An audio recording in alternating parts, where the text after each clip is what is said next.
नमस्कार साथियों, कैसे आप लोग। स्वागत है आप सभी का एक और नए वीडियो में। बात करने वाले हैं सीएसएफ में जो है हेड कांस्टेबल स्पोर्ट्स से जो है बहाली निकाली गई है और ये बहाली जो है 12वीं पास के लिए है और जो लोग स्पोर्ट्स पर्सन है उनके लिए है। मैं बता दूं, इस बहाली में कोई आपका रिटन एग्जाम नहीं होगा, डायरेक्टली आपका जो है ट्रायल होने वाला है और उसके बाद से प्रोफेंसी टेस्ट होगा और उसके बाद से आपका सिलेक्शन हो जाएगा। बाकी जो मेडिकल फिटनेस होता है वो तो आप सबको पता ही है, डिफेंस लाइन के हर एक जॉब में ये जरूरी होता है। तो चलिए समझते हैं पूरी इंफॉर्मेशन के बारे में। और सैलरी लेवल भी बहुत ही अच्छी है, लेवल 4 की सैलरी यहाँ पे आपको देखने को मिलेगी। काफी शानदार भर्ती है। इसका ऑनलाइन आवेदन स्टार्ट हो चुका है। कैसे फॉर्म को भरना है स्टेप बाय स्टेप मैं आपको एक लाइव फॉर्म फिल करके बताऊंगा, ताकि आपको फॉर्म फिल करने में किसी प्रकार की मिस्टेक ना हो और आप आसानी से इस भर्ती के लिए फॉर्म को अप्लाई कर सके। चलिए वीडियो को शुरू करते हैं। देखिए फ्रेंड्स, कोई वैकेंसी का फॉर्म भरना हो आपको सबसे पहले आना होगा इस वेबसाइट पे। भले वो सीएसएफ की वैकेंसी हो या और बीएसएफ हो, रेलवे हो या कोई भी एसएससी का फॉर्म हो, आपको इस वेबसाइट पे आके आसानी से फॉर्म को भर सकते हैं। तो आप क्या करेंगे, गूगल में जाएंगे, सर्च करेंगे डीएस हेल्पिंग फॉरएवर, ये वाली वेबसाइट आपको मिल जाएगी। इसको आपको ओपन कर लेना है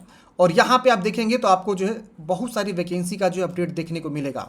आपको देखेंगे सीएसएफ में आपको ये बहाली देखने को मिल जाएगा। CSF head constable sports quota recruitment 2025, इसका लास्ट डेट जो है 6 जून है।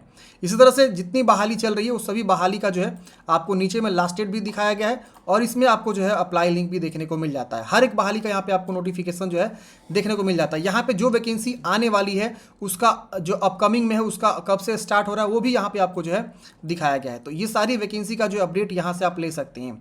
अब यहाँ पे देखेंगे तो हेड कांस्टेबल का एक वैकेंसी का नोटिस मिलेगा। आप इस पर क्लिक करेंगे, यहाँ पे आपको जो है इस भर्ती के रिगार्डिंग पूरी इंफॉर्मेशन जो है देखने को मिल जाता है। आप सभी जानकारी को पढ़ेंगे, ऑनलाइन कब से कब तक स्टार्ट हो रहे हैं, पूरी इंफॉर्मेशन यहाँ पे आपको दिया गया है। पढ़ने के बाद से आप सीधे नीचे आएंगे, यहाँ पे 403 पदों बहाली है, 12वीं पास होनी चाहिए और आपका उम्र 18 से 23 वर्ष होना चाहिए। 1 अगस्त 2025 की उम्र सीमा गणना की जाएगी। यहाँ पे आपको जो है सिलेक्शन प्रोसेस बताया गया कि आपका ट्रायल के आधार पे चयन यहाँ पे किया जाएगा। आप और नीचे आएंगे तो यहाँ पे आपको अप्लाई लिंक और ऑफिशियल नोटिफिकेशन, अगर आप ऑफिशियल नोटिफिकेशन देखना चाहते हैं तो इस पर क्लिक करेंगे तो आपका ये ऑफिशियल नोटिफिकेशन डाउनलोड हो जाएगा और यहाँ पे आपको जो है कितने प्रकार के स्पोर्ट्स पर्सन यहाँ पे फॉर्म को अप्लाई कर सकते हैं उसका लिस्ट यहाँ पे आपको जो है देखने को मिल जाता है। तो आप इसे जरूर चेक कर लीजिएगा और अगर आप एलिजिबल होइएगा तो जरूर फॉर्म अप्लाई कर लीजिएगा। तो फॉर्म भरने का प्रोसेस को समझेंगे, यहाँ अप्लाई लिंक मिलेगा, आप इस पर क्लिक करेंगे, सीधे आपको अप्लाई वाले पेज पर लेकर आ जाएगा। अब यहाँ पे आपको जो है देखिए 2 ऑप्शन आपको देखने को मिलेंगे, एक साइड रजिस्ट्रेशन का ऑप्शन है और एक साइड करंट ओपनिंग का ऑप्शन मिलेगा। तो आप यहाँ पे क्लिक करेंगे ना सपोज, तो ये देखिए आपका जो है ये फायरमैन का एडमिट कार्ड जारी हुआ उसको लेकर यहाँ पे जो है आपको देखने को मिल रहा ऑप्शंस। और यहाँ पे देखेंगे तो आपको जो है इस प्रकार से बहुत सारा अपडेट आपको देखने को मिलता है। यहीं पे देखेंगे स्पोर्ट्स रिक्रूटमेंट का भी ऑप्शन मिलता है। तो आपको जो है ना यहाँ पे स्पोर्ट्स रिक्रूटमेंट वाले ऑप्शन पे अगर क्लिक करते हैं तो यहाँ पे आपको रजिस्ट्रेशन नंबर, पासवर्ड और कैप्चा कोड भर के लॉगिन करने का ऑप्शन देखने को मिलता है। लेकिन देखिए लॉगिन करने से पहले आपको तो रजिस्ट्रेशन आईडी पासवर्ड बनाना पड़ेगा ना। जैसे आप यहाँ पे क्लिक करेंगे अप्लाई करने के लिए तो यहाँ पे रजिस्ट्रेशन आईडी पासवर्ड मांग रहा है, तो इसके लिए आप क्या करेंगे, बैक जाएंगे, इस साइड में आप देखेंगे तो रजिस्ट्रेशन न्यू रजिस्ट्रेशन का ऑप्शन मिलेगा। यहाँ पे आपको न्यू रजिस्ट्रेशन वाले ऑप्शन पे क्लिक करना है। तो पहले आपको एक नया रजिस्ट्रेशन करना है। नया रजिस्ट्रेशन करने के लिए आपको यहाँ पे अपना नाम, फिर नाम को वेरीफाई करेंगे, या पूछ रहा है आपने नाम चेंज किया तो यस करेंगे, चेंज नेम को बताएंगे नहीं किया तो नो करेंगे। यहाँ पे अपना फादर्स नेम, यहाँ पे फादर्स नेम को दोबारा कंफर्म करना है। फिर यहाँ पे आपको जो है मदर्स नेम लिखना है, फिर यहाँ पे दोबारा मदर्स नेम को कंफर्म करना है। डेट ऑफ बर्थ यहाँ से आप कैलेंडर आएगा, कैलेंडर को ओपन करेंगे और यहाँ से डेट ऑफ बर्थ की चॉइस आपको कर लेना है। जो भी आपका डेट ऑफ बर्थ है यहाँ से चूज करेंगे और इस प्रकार से चूज कर लेंगे।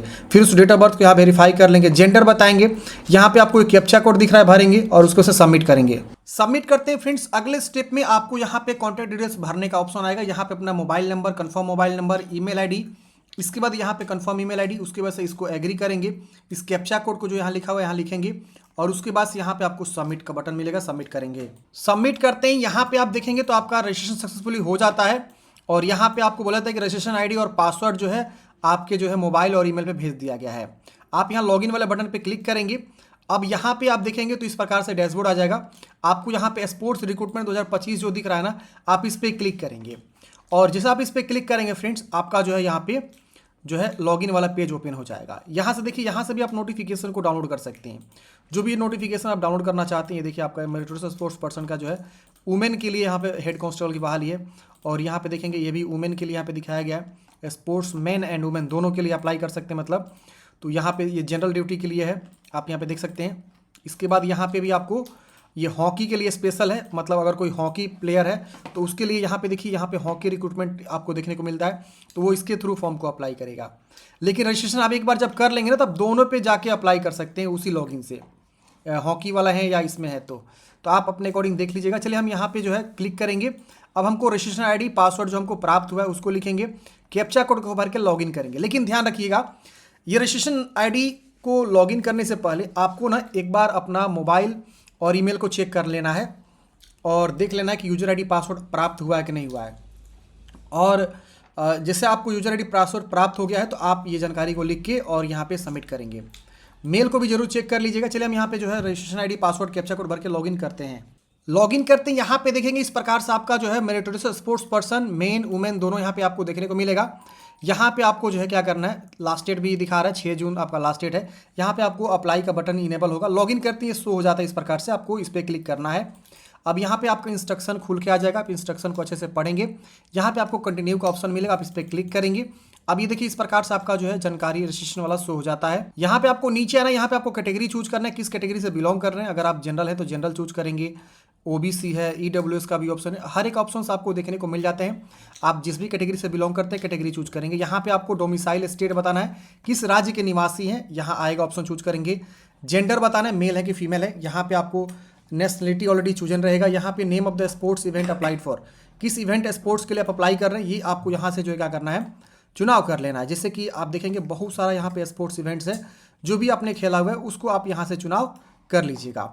इसके बाद यहाँ पे आपको जैसे मान लीजिए हम यहाँ पे बॉक्सिंग चूज किए तो पूछ रहा है कि 80 kg या 85 kg या 50 kg, मतलब आपका जो भी रहा है यहाँ पे आप अपने अकॉर्डिंग देख लेंगे और यहाँ पे आपको जो है बताना होगा जो भी है। तो ऐसे आप यहाँ पे क्रिकेट का भी ऑप्शन आएगा, सी दबाएंगे तो यहाँ पे देखिए सी में क्रिकेट का ऑप्शन नहीं आ रहा है। साइकिलिंग है और इस प्रकार से कायाकिंग है, आर्चरी है, तमाम है। आप देखेंगे कि अगर आप इसमें से एलिजिबल हैं किसके लिए, शूटिंग है, जूडो है, कबड्डी का भी ऑप्शन है। यहाँ पे देखिए कबड्डी में इस तरह से आपको आ रहा है। तो आप जिस भी मतलब स्पोर्ट्स के लिए खेले हैं वो आप यहाँ चुनाव कर लेंगे। अब एजुकेशनल क्वालिफिकेशन सिविल एक है, एक आर्मी है। तो अगर आप आर्मी में हैं तो आप आर्मी चूज कर सकते हैं, अगर आप सिविल है तो सिविल चूज करिएगा। और यहाँ पे आपको 10+2 आएगा इस प्रकार से। अब आर्मी में देखेंगे तो यहाँ पे आपको आएगा आर्मी से ग्रेजुएशन किया है, आर्मी से जो है आपने 10+2 किया हुआ है, जहाँ पे आर्मी की पढ़ाई होती है। आर्मी के बच्चे मतलब नहीं, आर्मी एक स्कूल भी कराता है जैसे कि 12th या ग्रेजुएशन जो भी होता है, तो वहाँ से ऑप्शन आ रहे हैं। सिविल नॉर्मल जो हम लोग करते हैं किसी न किसी कॉलेज से, तो वो ऑप्शन हो गया। तो यहाँ पे आपको चुनाव कर लेना है। फिर यहाँ पे रिलीजन बताना है, मुस्लिम हिंदू क्या है। यहाँ पे आपको हिल एरिया से आते हैं तो यस करेंगे, नहीं आते तो नो करेंगे। हिल एरिया को यहाँ पे बताना होगा कहाँ से आते हैं, नहीं तो आप इसे नो कर देंगे। फिर यहाँ पे आपको जो है नीचे में ऑप्शंस मिलता है, आइडेंटिफिकेशन मार्क्स, बॉडी में पहचान से तिल का निशान, कटा का निशान, जला का निशान, जो भी है आप यहाँ पे बता सकते हैं। 2 मार्क्स आपको देना है।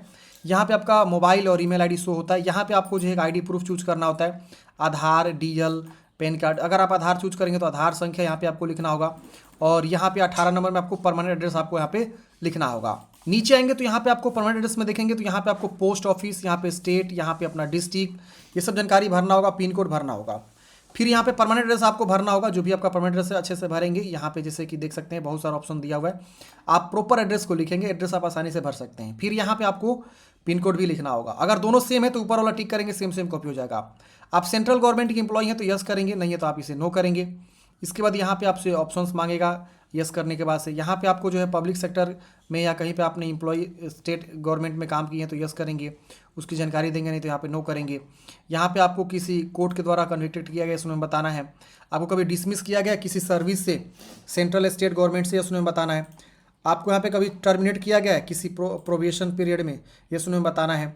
यहाँ पे whether the date printed on the photograph, आपके फोटोग्राफ के डेट प्रिंटेड है कि नहीं, आपको यहाँ पे यस करना है कि हाँ डेट प्रिंटेड है। मतलब जो है आपको फोटोग्राफ वैसा अपलोड करना है जो आपके फोटो के नीचे डेट मेंशन हो, ये ध्यान रखिएगा, क्योंकि नोटिफिकेशन में चीज़ें रखी मतलब लिखी हुई है। यहाँ पे आपको बताना है कि आप इंटरनेशनल लेवल पे वो स्पोर्ट्स खेले हैं या नेशनल या इंटर यूनिवर्सिटी या नेशनल स्कूल गेम्स, तो आप जो भी गेम खेलें वो चूज करेंगे। फिर यहाँ पे आपको जो name of tournament, name of place, tournament का प्लेस क्या रहा है, कब से कब तक आपने गेम खेला। फिर यहाँ पे अवार्ड आपको क्या मिला, गोल्ड या पार्टिसिपेशन रहे, सिल्वर, ब्रॉन्ज या first position, second, third, other, बहुत सारा ऑप्शन है। इसमें से जो भी आपने किया वो आप चूज करेंगे और ऐड अचीवमेंट पे क्लिक करेंगे। इसके अलावा और भी आपके पास कोई अचीवमेंट है, मान लीजिए एक खिलाड़ी मल्टीपल जगह खेल खेलता है तो उनका मल्टीपल अचीवमेंट हो सकता है। तो मान लीजिए आपने नेशनल खेला, फिर आपने जो है इंटरनेशनल भी खेला होगा, इंटर यूनिवर्सिटी भी खेला होगा या नेशनल गेम्स खेला होगा, तो आप जो भी खेले हुए वो सभी गेम्स का लिस्टिंग यहाँ पे कर देंगे और उसके बाद से यहाँ पे आपको जो है टिक करेंगे, सेव एंड प्रीव्यू करेंगे।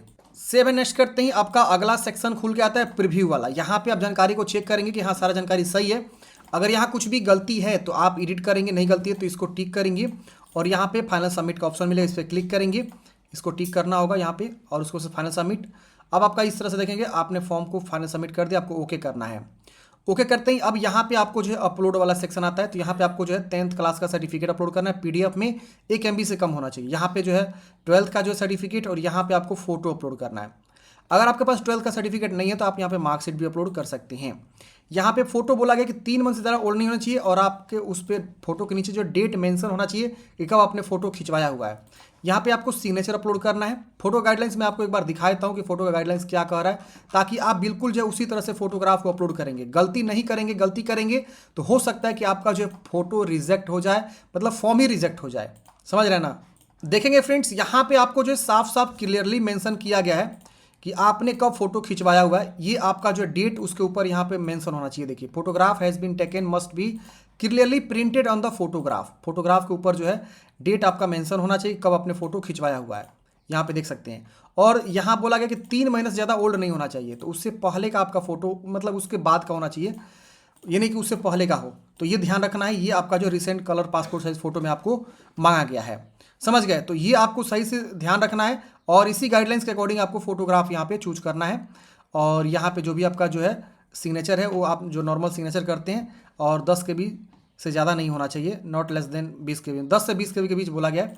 और यहाँ पे आपको चूज करके अपलोड करना है। फिर यहाँ पे 7 कंटिन्यू करना है। डॉक्यूमेंट्स अपलोड करने के बाद से सब नेक्स्ट करेंगे। यहाँ पे आपको जो इस प्रकार से आएगा प्रिंट एप्लीकेशन फॉर्म का मतलब क्या कि यहाँ लिख रहा है कि you are eligible for fee exception. मतलब जो है मेरे केस में जो है फ़ी क्या है, माफ़ है। अगर आप SC ST से आएंगे तो आपका जो है फ़ी यहाँ पे माफ़ देखने को मिलेगा।